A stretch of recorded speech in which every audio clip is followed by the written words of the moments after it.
నమస్తే, welcome to reflection news. ఖాళీ స్థలాన్ని ఆక్రమించి అక్రమంగా నిర్మించిన ఓ దర్గాను మహారాష్ట్రలోని నవీ ముంబై ప్రాంతంలోని city and industrial development corporation of Maharashtra limited కూల్చివేసింది. స్థానిక హిందూ కార్యకర్తలు ఫిర్యాదు చేసిన విధంగా జాతీయ భద్రతకు ముప్పు కలిగిస్తున్న అక్రమ దర్గాపై చర్య తీసుకోవాలని సిట్కో హామీ ఇచ్చిన దాదాపు నెల తర్వాత ఇది జరిగింది. ఈ దర్గా నవీ ముంబై ఇంటర్నేషనల్ ఎయిర్పోర్ట్ సైట్ సమీపంలోని సిట్కో ప్రాపర్టీలో ఉంది. హజ్రత్ ఖ్వాజా పీర్ కరం అలీ అని పిలిచే ఈ దర్గాను 2011లో నిర్మించారు. సిట్కో భూమిని ఆక్రమించి దర్గాను నిర్మించిన తర్వాత కొంతమంది హిందూ సంఘాల కార్యకర్తలు దీనిపై పోలీసులకు, సిట్కో అధికారులకు కంప్లైంట్ చేశారు.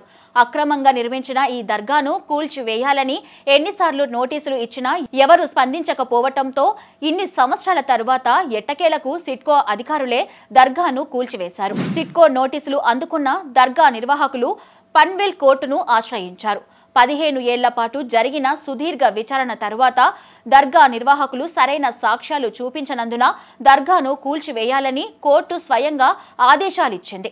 నవీ ముంబై ఇంటర్నేషనల్ ఎయిర్పోర్ట్ కు దగ్గరలో ఓ మంచి ఖాళీ స్థలాన్ని చూసి ఎక్కడి నుంచో వచ్చిన కొంతమంది ఇస్లామిక్ మతవాదులు ఇది తమ స్థలమేనని చెప్పి అక్కడ దర్గాను నిర్మించారు.